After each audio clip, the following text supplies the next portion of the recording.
ये पुस्तक का नाम है रश्मि रथी और हमारा एक राष्ट्र कवि हुए हैं रामधारी सिंह दिनकर, उनकी लिखी हुई है। इनमें से दो चीज़ें तो मैंने पहले कई बार पढ़ी हैं, दो से अधिक बार पढ़ी हैं।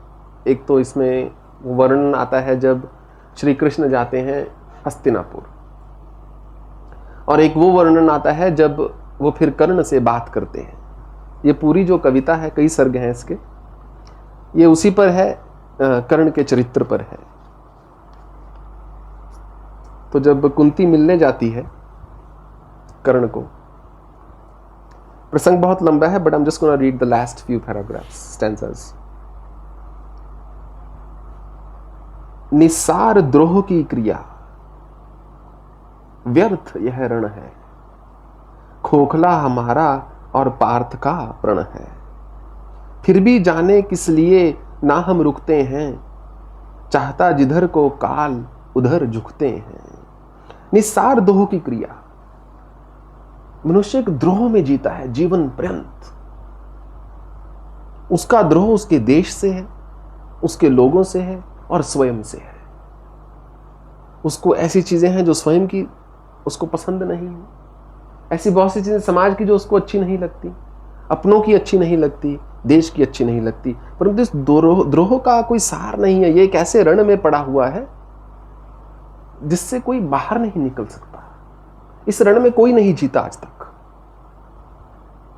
जो 5 इंद्रियां हैं वही 5 पांडव हैं, जो 100 विकार हैं वही 100 कौरव हैं, जो अंधा मन है वही धृतराष्ट्र है, जो श्रेष्ठ बुद्धि है वही कृष्ण है। वही सारथी होंगे तो कुछ रास्ता सरल होगा, अन्यथा नहीं। खोखला हमारा और पार्थ का प्रण है। हमारा प्रण होता है ना, मुझे ये प्राप्त करना है, मैं उसको दिखा दूंगा मैं कौन हूं। आद्य विजनवान अस्मि कौन नस्ति सदृश मया, मैं दिखा दूंगा मैं कौन हूं, मेरे जैसा और कोई और नहीं है। उसको पाठ पढ़ा के रहूंगा, उसको पता चलना चाहिए कुछ। इस प्रण में पड़ा क्या है, क्या सिद्ध हो जाएगा? आप बड़े हो जाओगे क्या? मुझे तो नहीं लगता। और इसी प्रण में मनुष्य आधे से ज्यादा जीवन अपना खो देता है। किसी ना किसी के पीछे पड़ा ही रहता है। आप कभी भी नोट कर लेना, आपके जीवन में सब कुछ अच्छा चल रहा है, फिर भी आप किसी न किसी के पीछे पड़े हुए होंगे। उसको बता दूंगा, इसको बता दूंगा। मैंने बताया ना, मन की वास्तविक स्थिति जो है वो नेगेटिविटी है। फिर भी जाने किस लिए ना हम रुकते हैं। इतना बंधा हुआ होता है मनुष्य अपने प्रण से, अपने संकल्प से, अपनी इच्छाओं से, अपनी भावनाओं से, अपनी आकांक्षाओं से कि रोक नहीं पाता अपने आप को। चाहता जिधर को काल उधर झुकते हैं। और फिर doesn't matter what you have, क्या अर्जित किया है, knock knock, you know, time to go. ये जो ब्रह्मांड है ये खरबों वर्ष पुराना है, ना जाने कितना पुराना है, पुरातन है। ये जो हमारी आकाश गंगा है ये अरबों वर्ष पुरानी है। हमारा पृथ्वी ग्रह जो है कई करोड़ों वर्ष पुराना है। उसमें कितनी प्रकार की प्रजातियां हैं, योनियां हैं, लाखों वर्ष पुरानी है। इन सब अरबों खरबों करोड़ों लाखों में मनुष्य का जीवन 70-75 वर्ष। अगर बड़े पैमाने पर देखा जाए तो कितना छोटा जीवन है, कितना ज्यादा छोटा। हम अरबों खरबों की बात कर रहे हैं। खरबपति से बोलो 75 रुपए दे दो, वो बात है, सिर्फ 75। वो भी अगर आप लकी हो सकता है 70 में ही सिटी बोल जाए, कुछ भी हो सकता है। उसमें पहले 25-30 वर्ष तो पता ही नहीं चलता कहां गए। बड़े हो, स्कूल जाओ, कॉलेज जाओ, डिग्री लो, पढ़ाई करो, विवाह करो। जब थोड़ी सी होश आती है तो 30 वर्ष की उम्र निकल चुकी होती है। परंतु फिर परिवार की इतनी रिस्पॉन्सिबिलिटीज होती हैं, इतनी जिम्मेवारियां होती हैं कि मनुष्य बोलते नहीं मुझे ये भी पूरी करनी है, मुझे ये भी करना है, मुझे वो भी करना है। फिर बच्चे बड़े होने शुरू होते हैं, 15-20 वर्ष के हो जाते हैं, वो घर से चले जाते हैं, तो पति पत्नी को समय मिलता है एक दूसरे की शक्ल देखने का कि नहीं मैं तो भूल गया था तुम ऐसे दिखते हो। वो होता है, तब तक तो व्यस्तता ही इतनी होती है, दूसरे की सोचो, अपने लिए सोचने का समय नहीं होता। दूसरे की छोड़ो, अपने लिए सोचने का समय नहीं होता। 50 वर्ष बीत गए, क्या बचा? 20 वर्ष में कितना सुख भोग लोगे, कितना आनंद ले लोगे? डॉक्टर्स के पास भी जाना, उसके बाद भाई किसी हॉस्पिटल का ट्रिप लगाना है, कोई बीपी, कोई हाइपरटेंशन, कोई डायबिटीज, कोई हार्ट, कुछ उनको तो भी कुछ कुछ देना है ना। सबको कुछ कुछ चाहिए, सबके साथ एक हिसाब किताब है, वो चुकता करना है। तो क्या यही जीवन का सारांश है? कभी भी इस बात का इंतजार नहीं करना चाहिए कि मेरे जीवन में जब ये हो जाएगा उसके बाद मैं आराम से, आनंद से, चैन से बैठूंगा। नहीं, अगर अभी चैन से आनंद नहीं ले सकते तो कभी नहीं ले पाओगे। चिंता प्रेम्याम च प्रलयांतम उपाश्रिता, चिंताएं कभी खत्म नहीं होंगी। तो जीवन जीना एक कला है, ये ढंग सीखा जा सकता है, कोई भी सीख सकता है। प्रसन्न रहना चाहिए सब अवस्थाओं में। जीवन सरिता की बड़ी अनोखी गति है, कुछ समझ नहीं पाती मानव की मति है। ये जो नदी है ना जीवन की, it's got a very peculiar movement, बड़ी अनोखी गति है इसकी। और मनुष्य की दुविधा यही है, उसका कष्ट यही है कि वो समझना चाहता है इस गति को।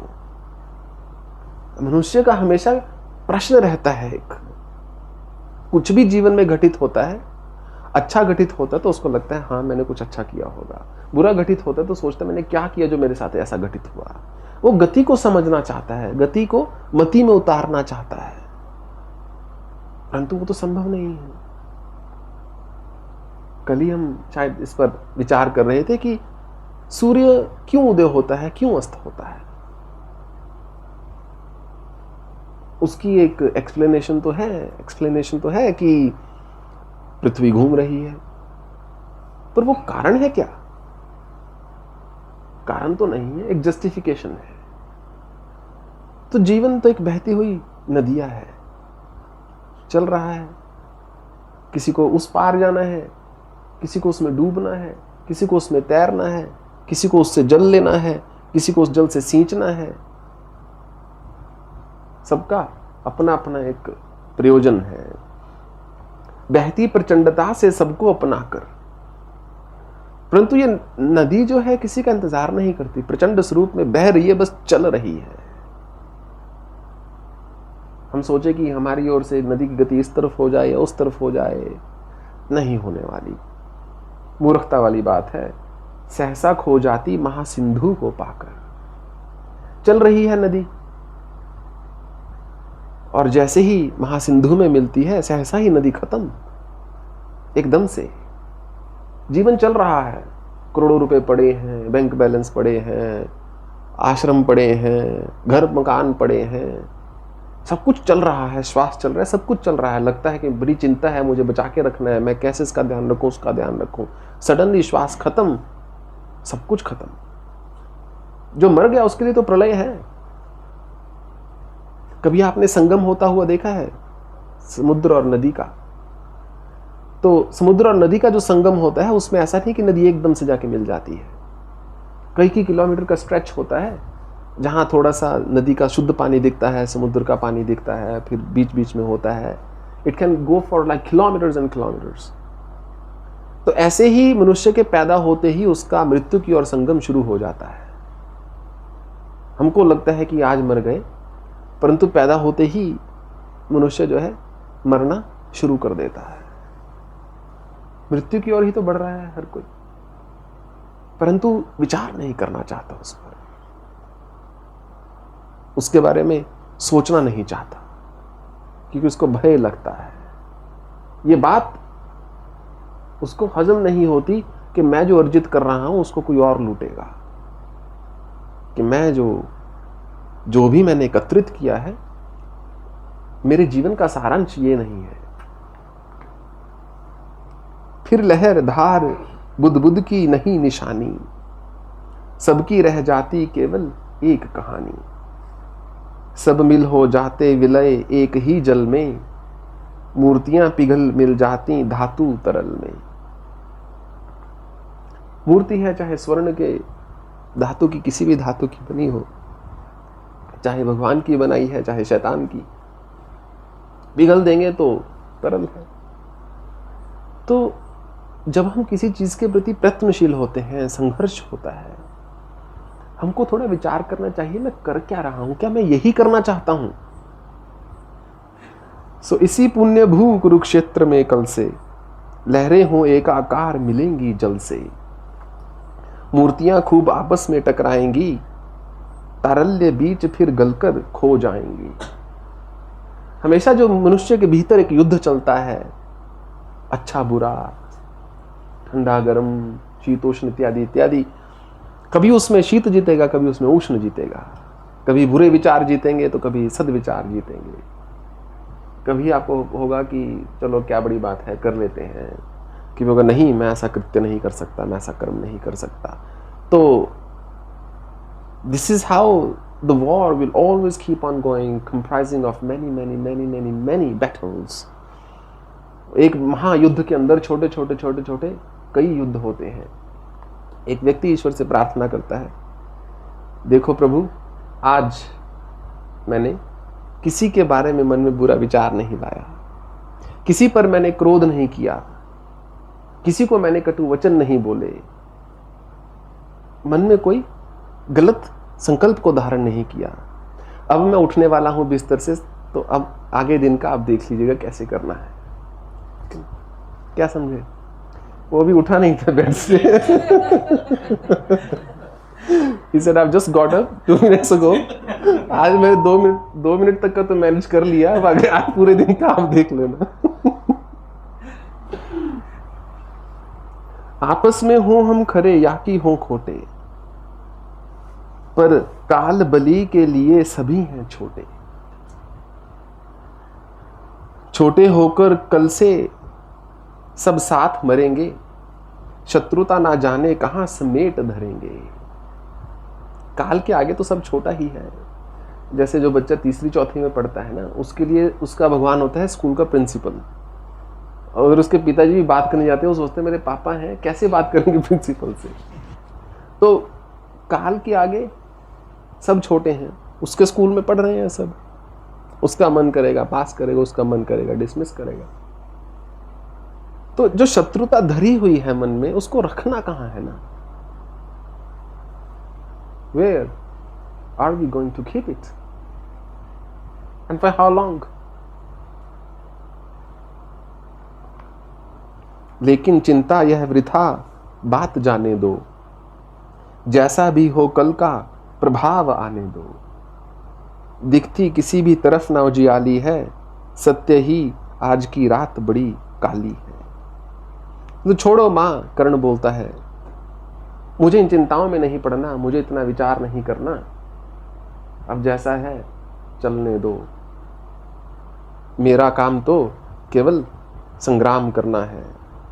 चाहे युधिष्ठिर जीते या दुर्योधन जीते, ये उनका संग्राम है। मेरा कार्य है युद्ध करना, क्योंकि मैं दुर्योधन का ऋणी हूं। चंद्रमा सूर्य तम में जब छिप जाते हैं, किरणों के अन्वेषी जब अकुलाते हैं, तब धूमकेतु बस इसी तरह आता है, रोशनी जरा मरघट में फैलाता है। अंत में जो सबसे अंतिम दिया होता है वो शमशान में ही जलता है इंसान का। That's everybody's brutal truth. जितना जल्दी इसको समझ लेंगे, जितना जल्दी इसको विचार कर लेंगे, तो जीवन से एक प्रेम हो जाएगा। Most people love their life, but they don't know how to love it. People want to live. समाज जीना चाहता है, लोग जीना चाहते हैं, परंतु जीना नहीं आता, इसीलिए दुख है। नहीं तो इस कक्ष में तो ऐसा कोई भी नहीं बैठा जिसके पास किसी चीज की कमी हो। यहां कोई आके बोले मुझे दुख है, तो मुझे तो कोई कारण सूझता नहीं, सब कुछ तो है। हो रहा मौन राधे चरण को छूकर, दो बिंदु अश्रु के गिरे दृगों से चूकर, बेटे का मस्तक सूंघ बड़े ही दुख से, कुंती लौटी कुछ कहे बिना ही मुख से। तो कर्ण ने माँ के चरण को स्पर्श किया, दो अश्रुओं की बूंद उसकी आंखों से गिरी और बोलता अब मैं चलता हूँ। और कुंती भी जो है चुपचाप चली गई। सत्य जो होता है ना, केवल सत्य ही निरुत्तर कर सकता है किसी दूसरे को। जो संघर्ष होता है, जो बहस होती है, वो हमेशा असत्य को लेकर होती है। सत्य की तो कोई बहस नहीं है।